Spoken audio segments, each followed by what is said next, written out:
Hello and welcome to the last edition of the Pigskin Preview for the 2014 season. Alongside the head coach of the Western Illinois football team, Bob Nielsen, I'm Andrew Bacon. Last week the Leathernecks fell to South Dakota State by a score of 59-24. Coach, what were your overall thoughts on the game? Certainly disappointed by the score. It was a difficult day to play. Weather conditions, field conditions, something that our guys weren't used to, and the thing that we went into the game knowing is that we had to take away their big plays, and we did a very poor job as they capitalized on a lot of big plays during the day. Just a little bit of snow, and you'll see that in the highlight, and so let's go ahead and send it out to WIU TV3 commentators Drew Hoffman and Jeff Marta for the first half highlight.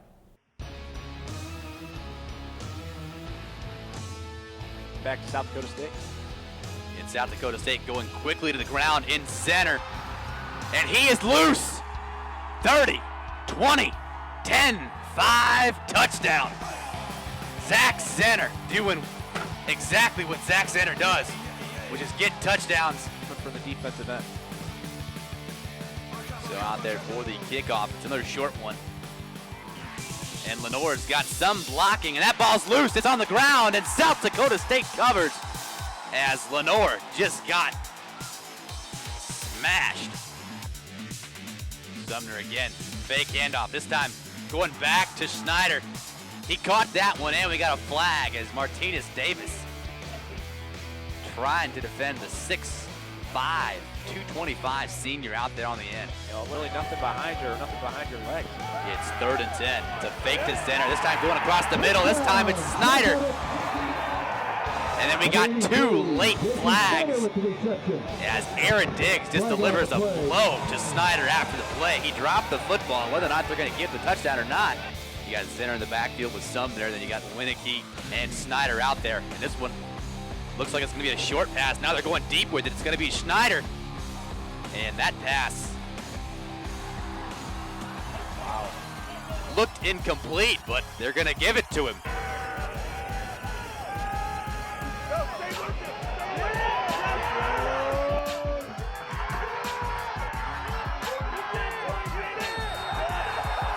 Huddle offense.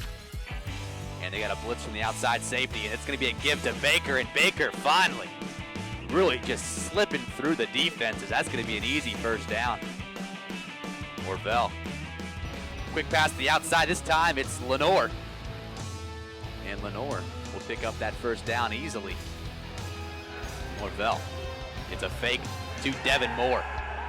Norvell's going after it all. He's got Lance Lenore Jr. down the sideline as Western responds beautifully after giving up 14 early points. That double movement in the backfield. He's got 2 receivers at the top of your screen. It's going to be a give to Zenner, and Zenner just getting nothing. Marquette Privet will check into the game as Brett Taylor checks out. Sumner got all day. He gets flushed out by Curry. Sumner now going over the middle of the field. And then with just a massive blow is Martinez Davis, and Here on 3rd down. Snyder in motion. It's 3rd and short. It's going to be a direct zap to Zenner. It's Zenner.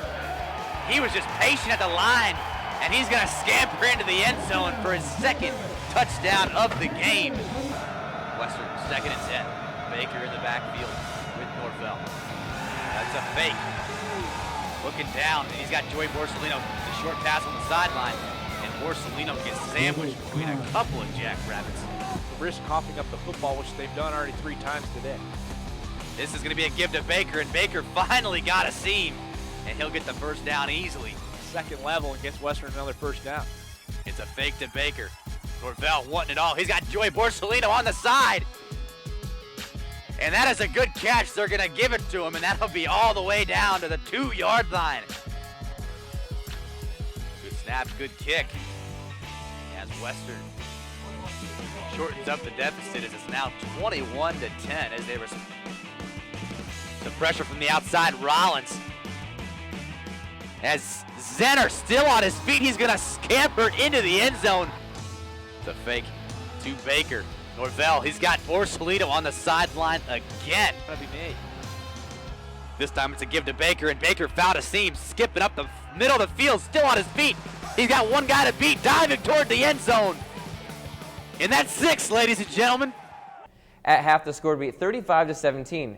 Early in the first quarter, Aaron Diggs was forced to leave the game. How did that affect the team already down in the secondary? Well, we are thin in the secondary, and Aaron Diggs was really a big part of our nickel package, which we wanted to play on third down situations and particularly in third and off schedule situations. And when we lost him, it really limited our ability to play that package, and as a result affected our defensive game plan. South Dakota State, they started clicking on offense right away, I believe, on that second possession. What happened for them to start out so fast? Well, Zach Zenner made a big play, and it was a situation where we had the run play fit fairly well. Our linebacker lost traction and slipped and fell, and he is so good at taking what should be a short gain and turning it into a long run. And that was a real momentum swing. I mean, the ball had gone back and forth in the first 2 drives. We had stopped them, they had stopped us, and we had a short field possession there where we didn't capitalize on. And the next thing you know, he's in the end zone, and then we fumbled a kickoff, and they put another one in the end zone, and all of a sudden we were in a little bit of a panic mode, and we didn't handle it very well. All right, stay tuned. We'll be back after this. You're watching the Pigskin Preview, the home of fighting leatherneck football. You always made sure I brushed my teeth. You told me that smart was cool. You always told me to dream big. To all of those parents who took the time to make raising their children their most important job, we'd like to say, Thank you. Thank you. From the bottom of my heart. Thanks, Mom and Dad. This message is brought to you by the U.S. Air Force. For others, it may have just been a summer job. But for me, it was training. Now I'm an Air Force pararescueman, and my job is to save lives. Make the right choices today and be ready for the challenges tomorrow. This message is brought to you by the U.S. Air Force. I remember the moment. I'll never forget that moment. That moment? It was a moment that changed my life. I'd been training with my team for months, and now we had been called up for the first time. The real deal. Wildfires were getting dangerously close to homes. At that moment, I got my first taste of just how important the Guard is to my community. See how the Guard can be an important part of your life at NationalGuard.com. Welcome back to the Pigskin Preview. The South Dakota State Jackrabbits had a 35-17 lead at half. What adjustments were made? We didn't have to make a lot of adjustments. We spotted them really, those 14 points with the big play and then the short field possession after the kickoff return fumble. And after those 14 points, we'd played them evenly throughout the first half. Both teams have been able to move the football, and you think bad weather conditions like that would be an advantage to the defense, but the way that the field was, it was really an advantage for the offense on the perimeter game, and defensive backs just had a hard time reacting to routes and the football. And if we could have, we could have got a couple stops. I think the game could have turned out a lot differently. But their quarterback played exceptionally well. They have 2 very talented wideouts, and so we didn't need to make a lot of adjustments. We had to play a little bit more base defense with the loss of Diggs, and they just continued to capitalize on big play opportunities. Let's check out the second half. The 2 tallest receivers out there on the outside. It's going to be a give to Zenner, and Zenner, same play. Different outcome as he's going to pick up quite a few more yards on that play. Able for Sumner to get him the football. Sumner looking to pass again. This time it's going to be to Wesley, right across the middle of the field. And he'll be brought down by Griffith and Rollins. It'll be a handoff. Yeah, not a whole lot on that play as Holschlag was in the backfield early. They've got Winicky and Snyder on the left side. It's going to be an under route to Winicky. And Western's defense really kind of looking at each other with their hands in the air saying, what went wrong there? The fake handoff to Baker. It's going to Borsellino across the middle of the field, and Joey Borsellino just continuing to be that go-to receiver. You want to see something come out of this possession. It's a give to Devin Moore again, and Devin Moore still on his feet. Now at the 9-minute mark in the third quarter. 42-17 your score. As Western's trying to work out of the rut that they're currently in. Fake pass. It's going across the middle of the field. This is Heisey Scott, and Heisey Scott up and into the end zone. As Western closing in on this gap. Fake run, going to the air. This time finding a wide open Jason Snyder on the sideline, which seems like we're just kind of just letting it happen now, as we've seen that play up here in the booth happen at least 3 or 4 different times, whether it be on the right side or the left side. Sumner looking to pass right away. He wants it all. He's got Winicky in the end zone, and Winicky with his second touchdown of the game. Over and make the play. This time it's going to be a give to Gandy, and Gandy finding some open real estate. Sumner looking pass all the way on the left side. He's got Winicky deep downfield. He pushes off on Chungong, and no call is, and it comes with 7 minutes and 16 seconds left in the fourth quarter. And the kick is up, and it is good because it's basically a PAT. Western Illinois would be unable to make a comeback, losing 59-24. Let's look at the box score. Trenton Norvell finished the game 14 of 27, 214 yards, 2 touchdowns, and 2 interceptions. Baker had 21 carries for 97 yards and a touchdown. Lance Lenore had 7 receptions for 82 yards and a touchdown. Austin Sumner, as coach said, had a very good game, finishing 21 of 37, 366 yards, 6 touchdowns, and is now the Jackrabbits' all-time leader in passing touchdowns. Zach Zinner, 17 carries, 132 yards, 2 touchdowns, and a reception touchdown. Jake Winicky, 10 receptions, 159 yards, and 3 touchdowns. Coach, snow obviously was a huge factor. How did that affect the game? Well, it wasn't really as much of the snow as it was the overall combination of things that affected the footing. Their natural grass field was completely frozen. They had a week of below 0 temperatures, and there wasn't much grass on the field. And so then when you put an inch of snow covering on top of that, it was a very slippery surface. And it was slippery for both teams. I thought their guys, maybe the opportunity to practice on frozen ground helped them a little bit. They were a little bit more sure-footed than we were. Our guys were struggling with what type of cleats to wear. We tried 3 or 4 different types of cleats, none of which really worked great for our defensive backs. But part of it is just being used to those kinds of conditions. And even though we tried to simulate them in practice, you couldn't really simulate what we got up there on Saturday. On offense, both J.C. Baker and Joey Borsellino were able to move the ball pretty well. Talk about those two and what they were able to do for the offense, who still scored 24 points, which is a fair amount of points. Yeah, I mean, we moved the ball with a fair amount of consistency. Unfortunately, when you get behind like we did, you end up pressing a little bit more offensively than what you like to, and as a result, we had a couple of red zone possessions in the second half that we came away with no points on, and even though that wouldn't have changed the outcome of the game, it certainly would have made the score look a lot different had we scored another 14, 20 points. This week's feature is on Marquette Privet, a senior defensive back for Western Illinois' defense. Privet came to WIU as a transfer student after playing football at 2 different schools in 2 years. This is his story.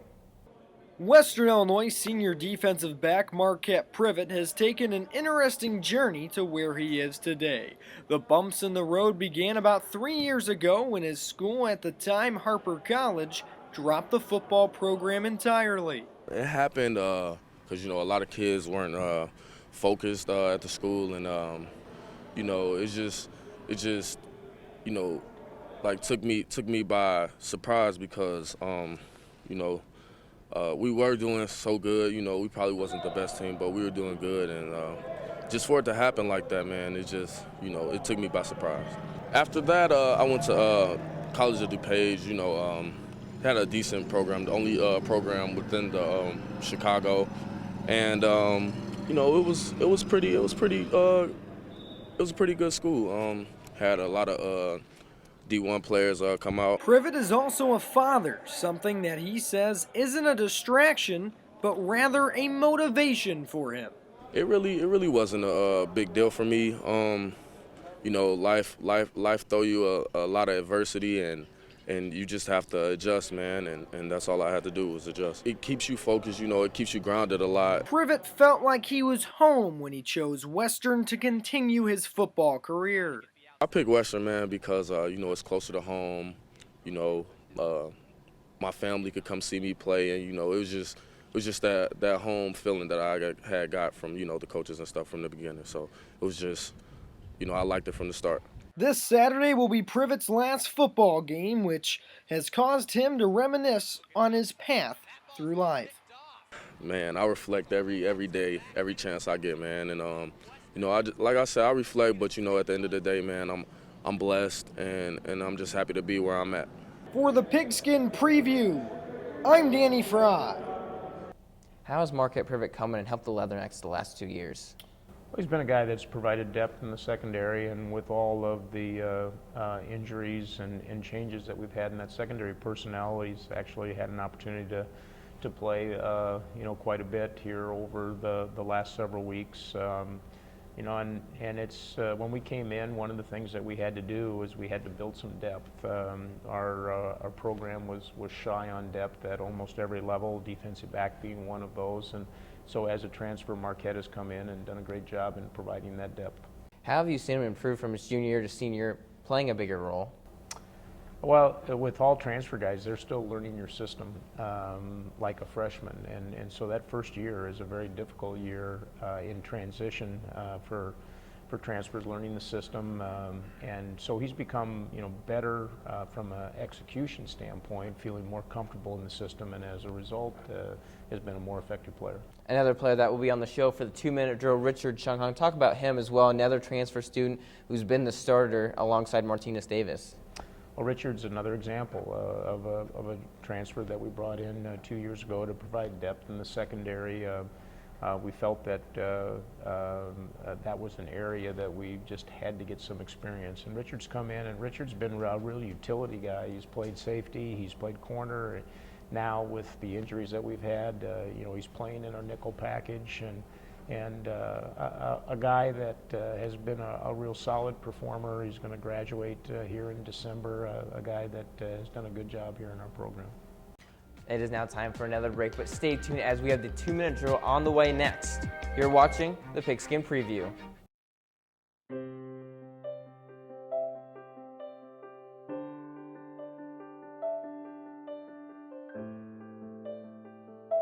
At what age is the color that your skin was meant to be no longer beautiful?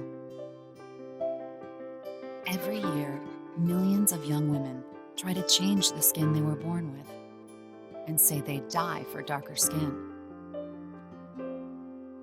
Sadly, some actually do. Melanoma is the second most common cancer in teens and young adults 15 to 29. And one person dies from melanoma every hour. It's time. Change your thinking, not your skin. Stop tanning. Learn more at spotskincancer.org. A message from the American Academy of Dermatology. Where do you think you're going? Is your body holding you back? I want to go running. Not with that knee, you're not. I'm fine. Negative. Your bones and joints can say no at any age. With that shoulder, you're going to pick up that truck. Really? Keeping you from working, playing, or just plain moving. That's not a pick her up. What do you say? Yet a lot of people who live with pain fight back. Use your head. Save your back. My bride, my rules. And regain their lives. You gotta be kidding me. Whoa. I'm going running. I'm going running. I got to see this. Come on, pick it up. Fight for your mobility. Find your own inspiration at anationinmotion.org. A message from the American Academy of Orthopedic Surgeons. Come on. I'll take it from here. We're now joined by senior defensive back Richard Chung-Hung. Thanks for coming on. Appreciate having me on. Now, for those new to the show, each week we here at the Pigskin Preview try and ask as many questions as possible to our guests, and you probably already guessed it, 2 minutes. And so, are you ready? Got to always perform with 2 minutes left to go. All right, so coming from the JUCO route, what was that moment like when you signed with the D1 school? Definitely a relieving moment. Definitely felt good about yourself coming to a higher level, coming from JUCO. Put in a lot of hard work, and it finally paid off. After your first year as a junior, you come in your senior year as a starter. What did you improve on? Definitely my man technique, the catch man technique. I grasped it a lot more coming from backpedaling in JUCO and just doing your own thing, kind of. What's it been like to be a starter at a D1 school? Obviously, you've waited a long time for this. It feels good. I mean, especially when going out there against Wisconsin, it's 80,000 people screaming. Definitely nice feeling to go out there on defense and silence those fans for a little bit. What was your favorite team to play in the conference? I'd definitely say North Dakota State because of the prestige behind the winning streak and everything like that. So definitely North Dakota State. How much did it mean to push them as far as you guys did? We should have definitely got the win, finished out. But I mean, for us personally, to take the #1 team down to fourth quarter and arguably the last drive, it's a very good feeling. What's the most unusual mascot in the conference? Definitely Southern Illinois with their funny-looking dog. The Egyptian. Yeah. What is a player that you looked up to maybe growing up or that's playing the NFL now? Deion Sanders would be my go-to guy for the past, and right now I'd have to say Darrell Revis, Joe Hayden, Richard Sherman right now. Who's your favorite team in the NFL? Kansas City Chiefs. Chiefs, they're looking pretty good this season. Yeah, they're looking pretty good. We lost Derrick Johnson, but, I mean, defense is doing pretty well. And then who do you think is playing the best right now?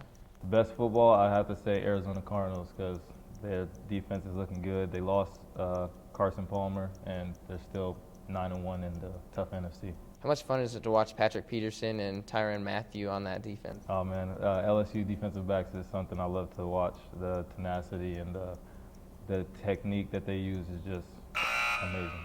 All right, that's all the time we have for you on this week's 2-minute drill. Stay right there, though, as Coach Nielsen and I will take a look at the Missouri Valley Conference and preview the final game against the Indiana State Sycamores. You're locked into the Pigskin Preview.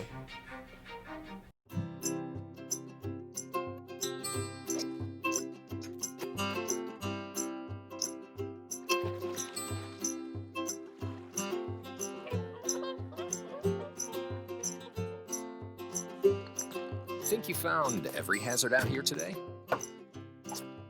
Think again. The spot you missed could be a killer. That spot on your skin could be skin cancer. Fact is, if you're a man over 50, you're in a group most likely to develop skin cancer, including melanoma, the kind that kills 1 person every hour. 1 in 5 Americans is likely to develop a form of skin cancer during their lifetime. That's why your best shot is to check for a spot. It's easy. Follow through and check your skin. It could be the save of a lifetime. Go to spotskincancer.org to find out how. A message from the American Academy of Dermatology. You always made sure I brushed my teeth. You told me that smart was cool. You always told me to dream big. To all of those parents who took the time to make raising their children their most important job, we'd like to say, thank you. Thank you. From the bottom of my heart. Thanks, Mom and Dad. This message is brought to you by the U.S. Air Force. Welcome back to the Pigskin Preview. It is now time to see how the other Missouri Valley teams did this past weekend. Southern Illinois fell to a hot Northern Iowa team at 40-21. Northern Iowa on a 4-game winning streak. Indiana State wins in overtime over Youngstown State 27-24. North Dakota State beats Missouri State 45-10. Illinois State keeps South Dakota winless in conference with a score of 45-26. Western Illinois, as I said, lost to South Dakota State 59-24. Taking a look at the standings, North Dakota State and Illinois State still at the top with a 6-1 mark in conference. Northern Iowa 5-2. Youngstown State, South Dakota State, Indiana State all at 4-3 marks. Southern Illinois 3-4, Western Illinois 2-5, Missouri State 1-6, and South Dakota 0-7. Taking a look at games this weekend, North Dakota State will host Youngstown State in Fargo. Southern Illinois will travel north to Illinois State. Northern Iowa plays Missouri State in the Unidome. South Dakota travels to play in-state rival South Dakota State. This weekend, the Leathernecks take on the Indiana State Sycamores for Senior Day at Hanson Field. The Sycamores come in with a record of 7-4 after defeating the Youngstown State Penguins in overtime by a score of 27-24. Indiana State's quarterback Mike Parrish has been the difference maker this season. Last season, ISU lost Parrish for the season, finishing with a 1-11 record. Now with Parrish back and healthy, he's leading the conference in passing yards. Coach, how do you defend against the Sycamore offense? Well, they're doing a really good job in executing. They've got a good group of receivers, all experienced receivers, and Parrish certainly makes a difference as an experienced quarterback who's played very well. You're going to see the number 1 and number 2 passing quarterbacks in the conference this weekend with Parrish and our own Trenton Norvell. And I think the big thing is you got to keep the ball in front of you, something we didn't do very good last week. And the other thing is you've got to put pressure on the quarterback, and that's an area that we'll certainly work on this week. On defense, they're led by Connor Underwood, 21.5 tackles for loss, 12 sacks. Talk about this defense. They're a very aggressive style of defense. I think they play very, very hard. He certainly is a premier player in the league, very athletic off of the edge, and I think the key for us is keeping balance in our offense. We've got to be able to run the football and try to control the pace of the game offensively and keep them off balance. Indiana State, as I said last season, they were 1-11. How impressive has it been for them this season just to shock the conference and come up with a record of 7-4? Well, what they've been able to do is, they've been able to win close games. They have 3 conference wins by a combined total of 6 points. 2 of which on last-second plays and 1 on an overtime field goal. And it's amazing when you can win a couple of close games like that, the kind of momentum that it gets for your team. And in our situation this year, we had a couple of opportunities in close games, going back to North Dakota State and Illinois State, and we just couldn't find the plays at the end, and that's the one thing that they've been doing. This weekend is Senior Day. You want to go ahead and just talk a little bit about Senior Day and what's going to be different for the Leathernecks? Well, Senior Day always special. It's the last opportunity for a group of guys to play together. Last opportunity for a group of guys maybe to play the game on a competitive basis. And we've got an interesting blend of seniors. We have about half of our group that have been with our program for their entire period of their education, and we've got another pretty good part of our group that are guys that we've actually brought in here over the 2 years that our staff has been in place, and they've blended well together. We've got some great personalities in that group, certainly some guys we're going to miss. With this being the last show, talk a little bit about from your first year to your second year, how have you seen the team improve? Well, we're definitely an improved football team, and I'm not a guy that really spends a lot of time on statistics, but we've gone from being, particularly as you look at the offensive side, a team that was struggling at the bottom of the league offensively in almost every category, to now a team that is playing at a high level offensively, doing that primarily with younger players, with the exception of JC and High C Scott. The entire rest of our starting offense will be back next year. Defensively, we I think have continued to move forward as a program. Last week was certainly not typical of our defensive performances, and we've got some good younger players that are in our program right now that I'm excited to watch as they develop. This weekend, the Leathernecks and Sycamores meet at 1 p.m. Saturday at Hanson Field here in Macomb, Illinois. That's all the time we have for you on the last episode of the Pigskin Preview for the 2014 season. Thank you to my studio crew, Tyler Eddy, Mario Calero, Eric Sotera, Sean Ingracia, and Brandon Willis for their help this season. And also a special thanks to Danny Fry for all of his contributions on the show all season long. For Coach Nielsen, I'm signing out for the last time. Andrew Bacon, thanks for watching.